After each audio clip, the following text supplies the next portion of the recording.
ఎన్నికల్లో majority target గా BJP అగ్రనేతలు పావులు కదుపుతున్నారు. కేంద్ర హోంశాఖ మంత్రి అమిత్ షాతో హైదరాబాద్ చేరుకున్నారు. పార్టీ బూత్ కమిటీ అధ్యక్షులు బీజేపీ సోషల్ మీడియా వారియర్స్ తో భేటీ అవుతారు. ఎన్నికల్లో అనుసరించాల్సిన వ్యూహంపై దిశానిర్దేశం చేయనున్నారు. ఎల్బీ స్టేడియంలో విజయ సంకల్ప సమ్మేళనంలో అమిత్ షా పాల్గొంటారు. రాష్ట్ర వ్యాప్తంగా ఉన్న పోలింగ్ బూత్ కమిటీ అధ్యక్షులు, ఇన్ఛార్జీలు, ఇతర నాయకులు కలిపి దాదాపు 50 నుంచి 60 వేల మంది వరకు ఈ సమ్మేళనానికి హాజరవుతారని అంచనా వేస్తున్నారు. సమ్మేళనం అనంతరం ఐటీసీ కాకతీయ హోటల్లో పార్టీ ముఖ్య నేతలతో భేటీ అవుతారు. మరింత సమాచారం మా ప్రతినిధి రాజిరెడ్డి లైవ్ లో అందిస్తారు. రాజిరెడ్డి, చెప్పండి.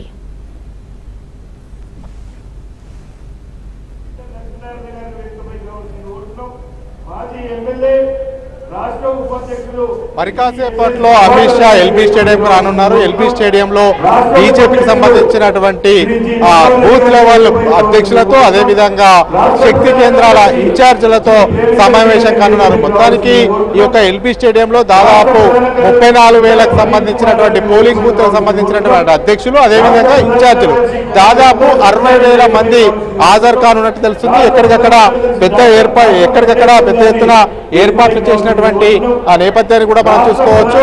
గ్రౌండ్ మొత్తం కూడా ఆ ఎల్బీ స్టేడియం గ్రౌండ్ లో ఏదైతే ఉంటుందో ఆ గ్రౌండ్ లో మనం ఇప్పుడు చూసుకున్నట్టయితే ఎక్కడికక్కడ ఏర్పాట్లు చేశారు. ఇప్పుడిప్పుడే కార్యకర్తలు కూడా వస్తున్నారు. అంటే మొదటగా సికింద్రాబాద్ కు వెళ్ళినటువంటి అమిత్ షా దాదాపు ఇక్కడికి 4 గంటల ప్రాంతంలో ఇక్కడికి చేరుకునే అవకాశం ఉంది. కాబట్టి ఇప్పుడిప్పుడే కార్యకర్తలు కూడా ఇక్కడికి చేరుకుంటున్నారు. పెద్ద ఎత్తున కూడా ఇక్కడ అమిత్ షా, అదేవిధంగా ప్రధానమంత్రి నరేంద్ర మోడీ, అదేవిధంగా జేపీ నడ్డా, కిషన్ రెడ్డి ఓటింగ్లను కూడా ఈ యొక్క పెద్ద బహిరంగ సభలో ఏర్పాటు చేశారు. అయితే అమిత్ షా వ్యూహం ఏంటంటే బూత్ లెవెల్ అధ్యక్షులతో కనుక ఇంటరాక్ట్ అవుతే, వాళ్ళని ఉద్దేశించి మాట్లాడితే ఇక్కడ ఉన్నటువంటి బూత్ అధ్యక్షులే క్షేత్రస్థాయిలో ప్రతి ఇంటికి వెళ్తారు.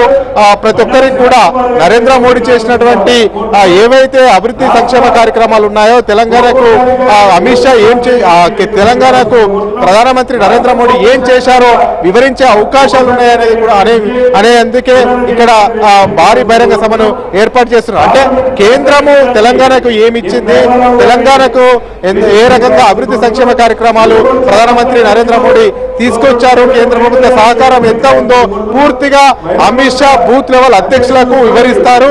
అంతేకాకుండా ఇక్కడ కాంగ్రెస్, బీఆర్ఎస్ విధానాలను ఎండగడతారు. కాంగ్రెస్ కూడా ఆచరణ సాధ్యంగానే హామీలు ఇచ్చింది. ఏ హామీలు ఇచ్చిన నేపథ్యంలో హామీలను కూడా అమలు దశగా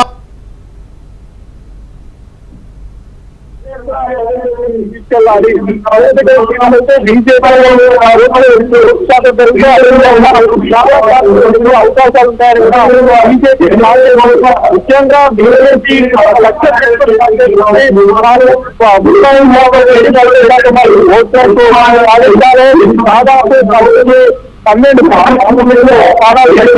12 కూడా